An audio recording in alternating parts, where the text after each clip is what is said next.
Hi, it's Brent Abel here, WebTennis. I want to talk to you about the transitional shot that you make when you serve and volley, and whether that's in singles or in doubles.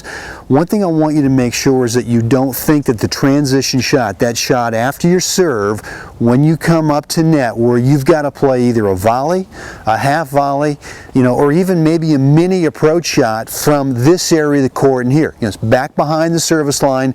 It could be as deep as maybe halfway between the baseline and the service line. And you're going to play a volley, maybe it's a half volley, maybe even it's a little ball that bounces out in front of you, it sits up, and now you kind of play an approach shot from there.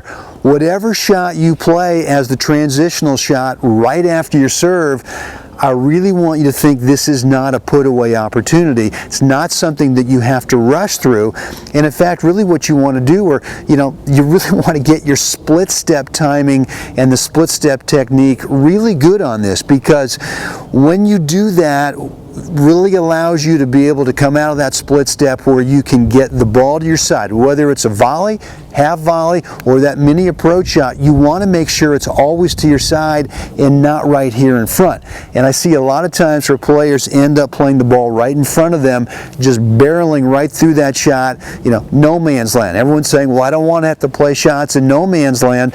Well, the reality is, if you want to do this right, you're going to have to play shots within that area, so that number one, you get the ball to your side, which is really, the ideal point of contact area. Number two, you get to play this shot on balance. You're not falling forward, you're not off balance, you're not rushing through it. And number three, when you get into your split step, you come out of the balls to your side, good point of contact area, you now get to transition through that shot where you efficiently move to the next court position, which is really going to be your first put-away opportunity. Good singles and doubles players really earn their money right here in no man's land. And it's because of a mindset. There's no fear. Good split step. Get the ball to the side of your body where you can comfortably play your shot. Transition forward. And the put-away opportunity may not happen on this third shot. It might take one more ball. Again, balls off the side. Roll it down. Set up your partner.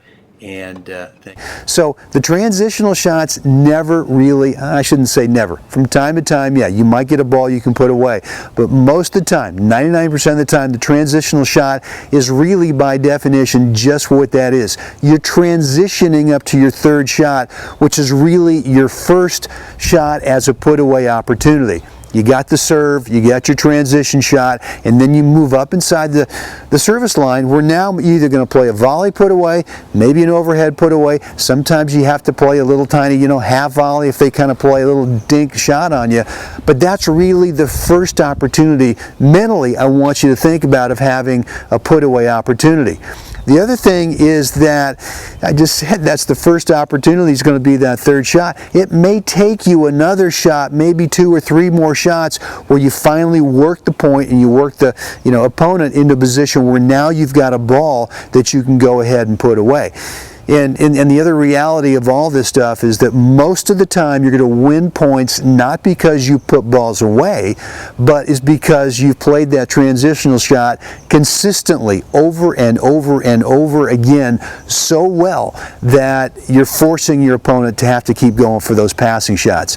And I'm telling you, I can guarantee you that you're going to win more points off of that opponent going for passing shots and missing it, as opposed to if you're just having to put that pressure on yourself thinking that you got to hit winners.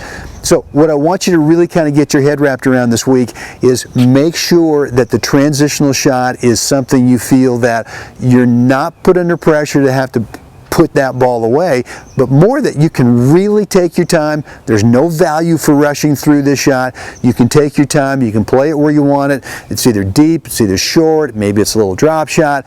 I mean, there's 101 different shots you can play off this transitional shot. The key is that you take your time, you play it on balance, and you efficiently move to that next spot in the court where that's really your first put away opportunity. Okay.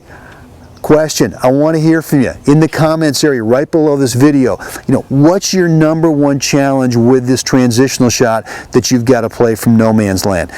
Is it the volley? Is it the half volley? Maybe it's a ball that bounces, in front of you earlier, bounces up a little bit, you get to play an approach shot. But really, what causes you the most anxiety with this transitional shot, whether it's in singles or doubles? All right, right below the video, let me know. Thanks very much.